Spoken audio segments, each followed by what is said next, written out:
Okay, so next up are Rousseau and a person named Mary Wollstonecraft.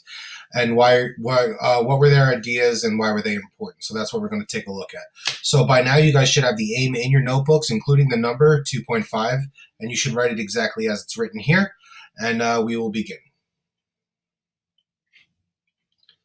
All right, so here's your first slide. I'll give you a second. Copy your subtitle and your details, and we'll continue in a second. All right, so while you finish up, the first guy is Jean-Jacques Rousseau. So he's born early 1700s in Geneva, Switzerland, but then travels to Paris. So if we start keeping track of this stuff, he's another one on this list of people that are kind of operating out of Paris. So Diderot, Voltaire, Montesquieu, Paris. Rousseau, Paris. So it's pretty clear that this particular part of the world is becoming a hotbed for Enlightenment thinking. And like we mentioned the other day, it's in large part because of the style of government that these people live under. They live under a strict, form of absolutism. So this fosters this kind of revolutionary spirit. He writes an important book called A Discourse on the Origin of Inequality. And in it, his most profound argument is that society creates inequality with the idea of private property. All right, next. I'll give you a second. All right, so while you finish up. So the social contract is an idea that we started mentioning yesterday with John Locke. He was a believer in this, but Rousseau really kind of dives deep on social contract ideas. So his basic ideas are that human beings, if left to their own devices, are pretty solitary creatures, but the human beings join together in cooperative society to to fulfill certain needs. And I think that's debatable. But human beings as being, social creatures or solitary creatures is kind of an interesting thought to have. Like, would we be better off, each of us living on our own? Or, why don't we all just live on our own? Why do we create these groups that kind of stick together and have all these things in common? There must be a reason for it. So he argues that the creation of society is largely a result of people banding together to fulfill certain needs. If I have all the water and you have all the food, it makes sense for us to band together because we can share and exchange, right? And now all of our needs are taken care of for both of us. So maybe that's kind of the root of what he's talking about.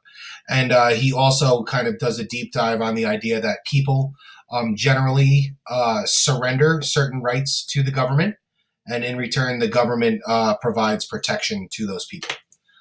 Which is the concept that we talked about yesterday. So, all right, one more. I guess Rousseau has kind of a outlook that's kind of similar to Hobbes in this idea that human beings really are just not the greatest creatures on earth.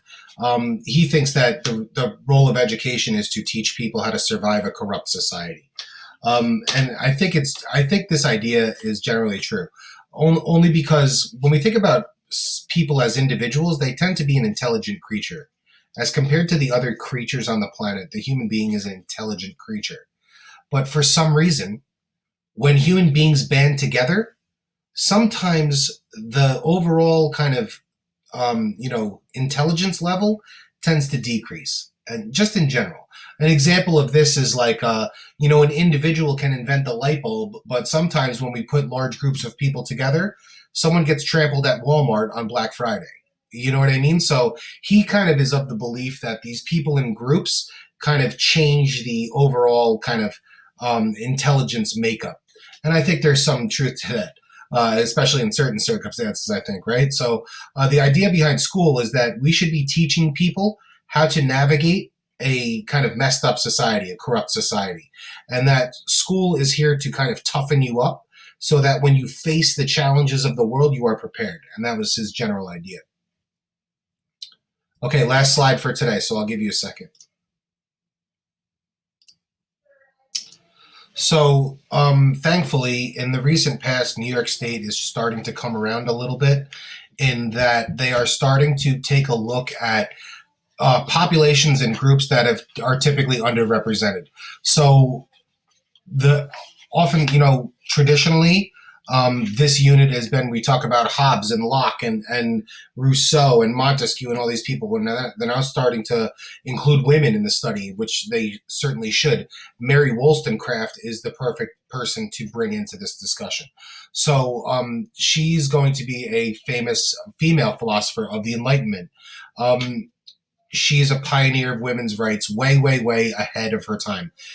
Interestingly enough, her daughter is Mary Shelley, who is the author of the book Frankenstein. So the famous book Frankenstein that you're familiar with is written by Mary Wollstonecraft's daughter, Mary Shelley. So it's pretty apparent that the pedigree, the cognitive kind of pedigree, is evident here. We got some deep thinkers here. And her big quote that I think is good is, "I do not wish them," meaning women, "to have power over men, but over themselves," which is a really kind of a profound statement. And I think that it's so measured and so intelligent for a number of reasons. The most kind of interesting thing about this quote to me is the idea that a lot of times when people are at the bottom, they want to be on the top. They want to flip the script and they want to be the ones that are, on the top of the list and, at the top of the ladder while everyone else is underneath them.